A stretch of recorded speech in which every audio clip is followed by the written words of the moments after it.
Bonjour à tous et bienvenue sur la chaîne Aléro Vietnam. Effervescence, sourire des habitants, beauté des tenues traditionnelles, paysages somptueux, le Vietnam a tout pour ravir ses visiteurs. Toutefois, une période de l'année met tout le pays en pause, ce qui peut bien désemparer les voyageurs non avertis. Et pour comprendre ce moment de flottement national, il faut évidemment saisir l'importance du Tet.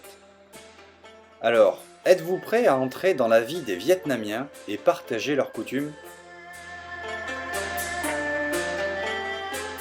La chaîne Aléro Vietnam est spécialisée dans la production de contenu sur la culture vietnamienne afin de vous aider à apprendre sa langue et découvrir des sites touristiques connus ou peu médiatisés au Vietnam.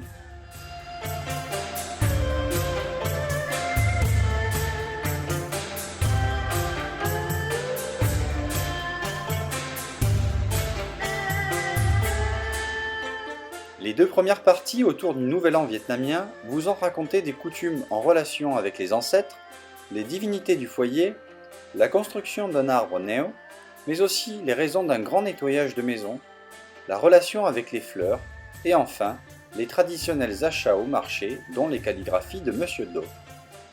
Partie 7. Préparation d'un plateau de 5 fruits. Le plateau de fruits est un élément incontournable du Tet. 5 fruits sont disposés dans une assiette ou un plateau. Chaque fruit a une couleur différente et chaque couleur a sa propre signification. Ce plateau est placé sur l'autel des ancêtres. Sa présentation est un élément indispensable en vue de la nouvelle année. Dans la philosophie bouddhiste, il traduit comment Bouddha a guidé M. Moklin pour sauver sa mère de fantômes grâce aux 5 fruits. Selon Bouddha, les 5 couleurs symbolisent 5 vertus: la perspicacité, la mémoire, le sang-froid, la persévérance et la foi. De plus, selon la culture asiatique, ce plateau représente aussi les 5 éléments: métal, bois, eau, terre et feu. Ce sont les 5 éléments de base qui composent l'univers. Enfin, la disposition des fruits symbolise également les 5 bénédictions: prospérité, paix, longévité, santé et bonheur. Le plateau est positionné sur l'autel des ancêtres et revêt différentes significations. Il traduit également le respect envers les ancêtres et les parents, que l'on appelle piété filiale. Enfin, il évoque le souhait du meilleur avenir pour la nouvelle année. En fonction de la région, la constitution du plateau varie. Au nord, il suit strictement la théorie des 5 éléments de la culture asiatique: métal, bois, eau, feu, terre. Chacun est représenté par une couleur différente et elles peuvent varier en fonction des fruits disponibles: blanc, marron jaune, bleu, rouge, vert, etc. Les familles peuvent acheter toutes sortes de fruits selon leur signification et les disposer sur le plateau. Au sud,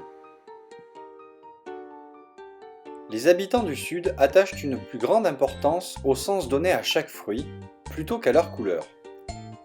Voici les 5 fruits: corossol, noix de coco, papaye, mangue et figue. Les figues étant rares, elles peuvent être remplacées par d'autres fruits représentant une sensation de bien-être. La banane et l'ananas sont très tabous dans le sud, parce que la banane se prononce chuy, ce qui signifie tête baissée, comme quelqu'un qui aurait honte, tandis que l'ananas a de nombreux yeux, ses parties sombres une fois épluchées, et selon la superstition, il représente des problèmes. Voici quelques informations sur le sens donné à ces fruits. Le corossol s'appelle mang cao. Cao signifie un vœu. La noix de coco s'appelle yua, ce qui signifie juste. La papaye s'appelle du du. Du signifie assez, dans le sens suffisant. La mangue s'appelle soai.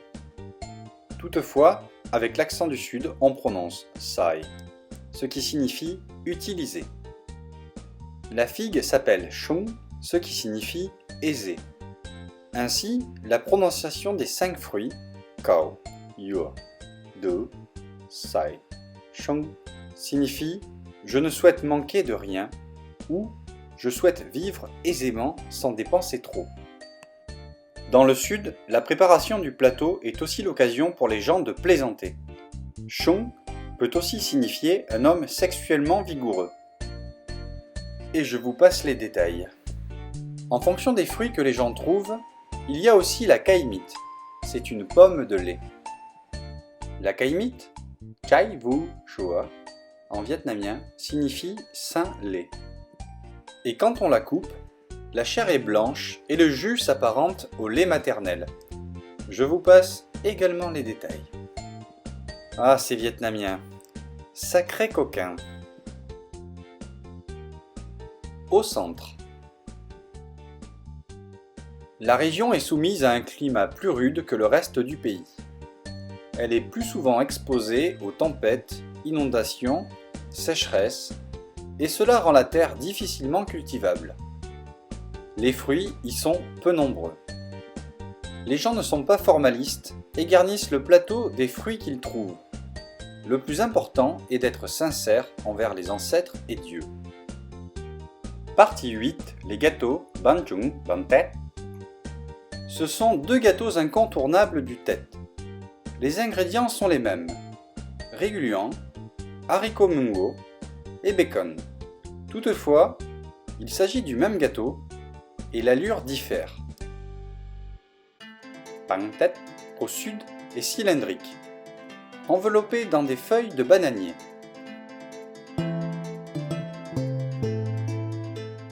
Bánh Chưng, au nord, est de forme carrée et enveloppé dans des feuilles de yong.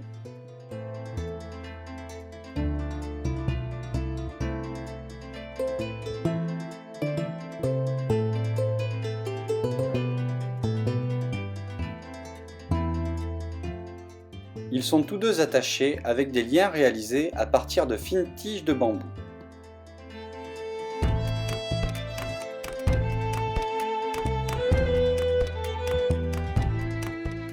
Ces tiges sont finement fendues et trempées dans l'eau jusqu'à ce qu'elles soient suffisamment ramollies pour en faire une ficelle.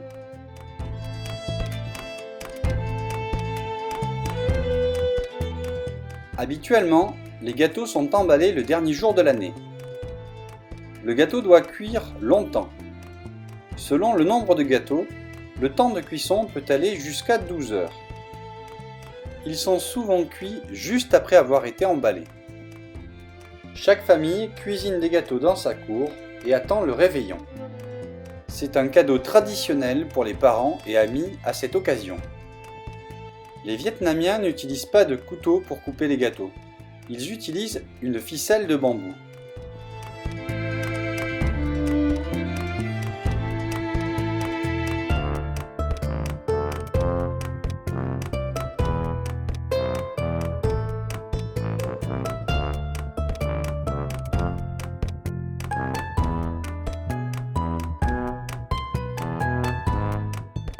Partie 9. Cérémonie de fin d'année. Les familles au Vietnam préparent des plats et allument de l'encens pour signaler aux dieux que pour l'année écoulée, tous les préparatifs sont finis. Ainsi, chaque famille doit absolument terminer l'ensemble des tâches liées à cette année, car elle ne pourra plus recommencer après la cérémonie de fin d'année, à savoir nettoyer la maison, arroser les plantes, décorer la maison, disposer des fleurs, préparer un plateau de 5 fruits et laver les vêtements. Les personnes vivant dans les zones rurales et utilisant l'eau de puits doivent stocker suffisamment d'eau pour l'utiliser. Le dieu du puits ne travaille pas pendant le Tết. Une fois la cérémonie réalisée, les Vietnamiens ne peuvent plus faire tout cela et doivent se reposer pendant 3 jours. Après seulement, ils pourront recommencer les tâches de la vie quotidienne. Pendant les 3 jours du Tết, les Vietnamiens ont interdiction de balayer leur maison parce qu'ils pourraient chasser leurs chances de fortune. Peu importe la saleté, ils regroupent les déchets dans un coin et attendent le 4 de l'année pour les évacuer. Tous les préparatifs sont terminés et les Vietnamiens invitent Tao Quang et leurs ancêtres à célébrer le Tet en même temps avec leur famille. Cela permet de clore l'année en cours et de se préparer à accueillir la nouvelle. Cette troisième partie sur les coutumes vietnamiennes autour du Nouvel An s'arrête ici. Les Vietnamiens ont terminé les préparatifs et réalisé les différents cultes et traditions liés à l'ancienne année. Il leur reste à présent à célébrer Tet. Si vous avez aimé le sujet, cliquez sur j'aime, abonnez-vous et activez la cloche des notifications pour ne rater aucune vidéo. C'est un sacré coup de pouce pour nous.